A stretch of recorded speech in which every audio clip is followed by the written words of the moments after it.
Hey there, I'm here with Serena Adlerstein from Never Again Action. How are you today, Serena? Doing all right. How are you doing? I'm doing just fine.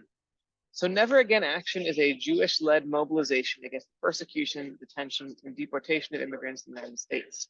They were formed in 2019 to direct outrage at the violence and injustice of family separation felt by thousands of Jews into strategic nonviolent action, and they've since activated tens of thousands of people into over 100 actions across the country. So, Never Again is the first and only national organization specifically focused on activating allies of immigrants. So, talk to me through the thought process, Serena, that helped you decide to focus primarily on organizing allies. Yeah, so when we first launched in 2019, it was because Alexandria Ocasio-Cortez went down to the border and called the detention centers their concentration camps. And they just started this huge dialogue online in the papers around, are these concentration camps, are they not? And I was working with Movimiento Cosecha, a immigrant rights movement at the time, and was connected to some other folks in the progressive left, if not now, and other spaces, and the progressive Jewish left, rather. And yeah, we were kind of noticing all of these Jews and allies, non-directly impacted folks, talking about the detention centers. And, we kind of said to ourselves, okay, people are talking online, it's time to actually take action about this. It doesn't actually matter what we're calling them, it matters they exist and how messed up the conditions in detention centers, not just at the border, but across the country are. And so that led to this initial wave of actions in the summer of 2019. And then, after we had mobilized thousands of people across the country, we were looking around saying, well, what now? What do we do with this energy? And we were talking with our partners in the immigrant rights movement, directly impacted folks, and they were saying, like allies show up when things are in the headlines and then they disappear, and that's not that useful. We see that cycle after cycle, and it hasn't really led to the permanent protection and policies and humane immigration policies that we need. So we really took that agitation and decided to turn one summer of action into a long-term organizing project where we would organize Jews and allies into long-term commitment to the immigrant rights movement until we actually dismantle the detention and deportation system as a whole. Yeah, very cool. So it sounds like what started as just like an initial action or series of actions that were sort of impulsive has erupted into something much greater than that. Like, what's the scope of Never Again's work today, and what's it been like to watch it grow into what it's become? Yeah, so today we have 9 chapters or organizing projects across the country. And what we've learned over the last nearly 5 years since we started is that, things are really bad in the world. And, the far right has kind of created this myth of an immigration crisis, and mainstream Democrats have really taken on the far right's frame. And so at the federal level, things are looking really hard and bleak, but there is just so much to win and lose at the local level when it comes to people's day-to-day lives. And so what kind of our organizing has turned to is really trying to simultaneously build the power that we need long-term to end the detention and deportation machine, organize as many people as we can, and along the way, win as many tangible protections as we can for our immigrant partners. Because at the end of the day, that's what matters, that people can live with dignity and respect and safety as much as possible within their own communities. Yeah, that's obviously something it's really important to have you all working for us. So obviously you talk about those partners, and obviously there's a lot of different coalitions. You talked about working with Cosecha. Obviously you're talking specifically about organizing allies. What does coalition building look like for you all? Never Again is definitely one of the organizations who has incredibly deep partnerships outside the Jewish community. So what's your philosophy for organizing allies alongside immigrant communities? Yeah, that's a great question. I think our philosophy is really to come in from a listening standpoint, first and foremost. We have really different types of relationships in all of our chapters, and the type of role that we hold locally really differs and depends on what our local partners need allies to do. So for example, in our chapter in Wisconsin, we're working with Voces de la Frontera, which is one of the most powerful and really deep legacy immigrant rights organizations in the country. And, they've been fighting 287G contracts there. They said, hey, can you actually talk to this really racist sheriff for us? Our members don't feel comfortable having that conversation. And then in our campaign in Tennessee, we're doing more op-eds and doing more narrative work for some of the driver's license access campaigns there. So our philosophy is to come in with openness, curiosity, say, we're here to support y'all's work. How can we plug in and add capacity? And let's actually talk about, driver's licenses. You just mentioned that. And I know as part of a coalition in Massachusetts, you all recently won a major policy change, driver's license for all in the state, regardless of immigration status. Just tell me what it meant to you all to be part of a winning coalition like that.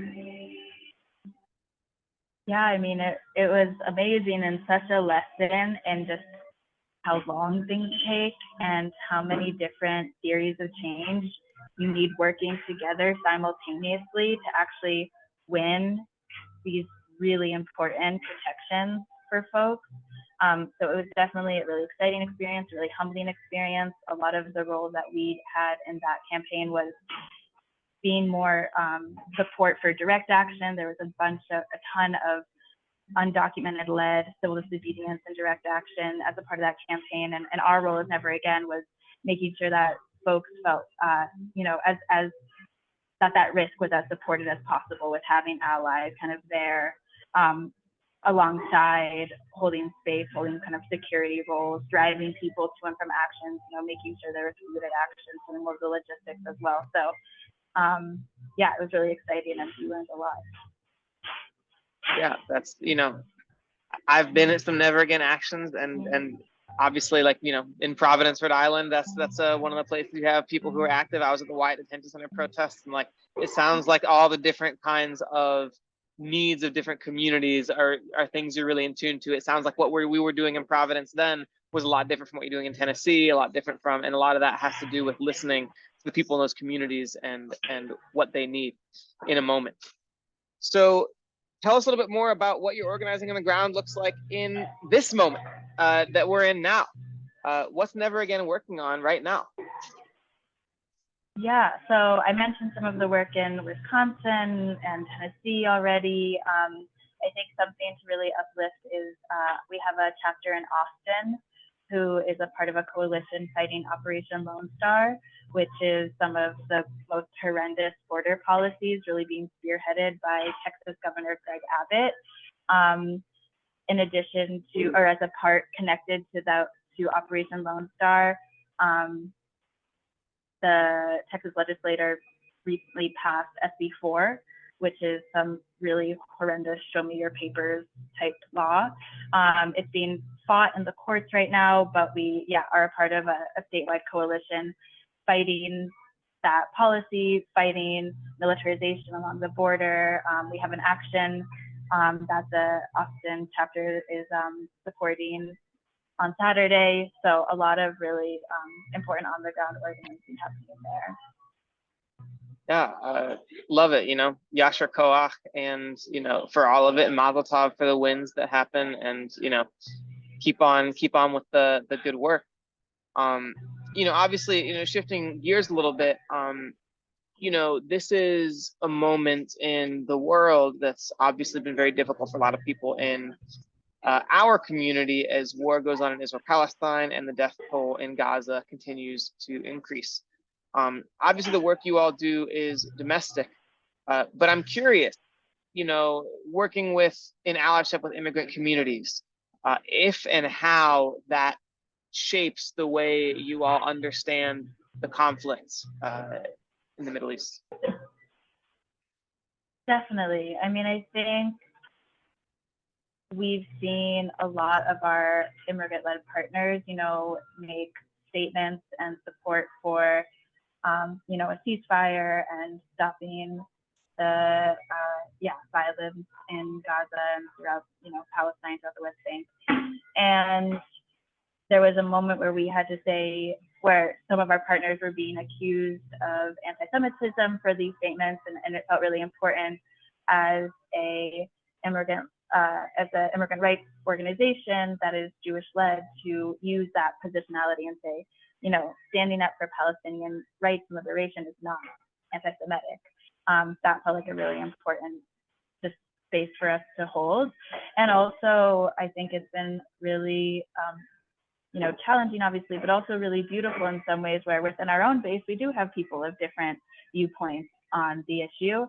And I think we've been a Jewish organizing space where people can actually disagree in many ways about what is happening in Israel-Palestine, but still feel really committed to some shared values and committed to understanding what's happening in this country around immigration. And we've had kind of conversations within our base saying, okay, we disagree on that, but we agree that SB4 in Texas and Operation Lone Star in Texas is incredibly messed up, and we need to stop it. So we're still going to show up to the state capitol and work together on this, and also create space for more dialogue on that. And I think just understanding that different people are on different timelines when it comes to their worldview and understandings of the world, and holding compassion for where people are at, and finding as many places as where we can align and where we can also hold these conversations with honesty and integrity. Yeah, I appreciate you saying that. We had a conversation like this with Black Jewish Liberation Collective last month, and their answer was similar as well. Talking about how it's so important to be able to come together for the shared values that we do have, continue doing the important work that we're doing, and hold that space for dialogue and for complexity in these issues. So it's really beautiful to hear that across all of our grantees and across the movement. So really appreciate you taking the time to answer what is a slightly more difficult, slightly off-topic question for the rest of your work. And really appreciate you taking the time to just tell us about what Never Again's up to. If someone's listening to this interview feeling inspired and says, I want to do more to make our society more just for immigrants, where should they go to find you? Yeah, well, neveragainaction.com is our website. We're on all the socials, Instagram, Twitter/X, Facebook. At Never Again Action. At Never Again Action. Well, thank you so much, Serena. I appreciate it. Yeah.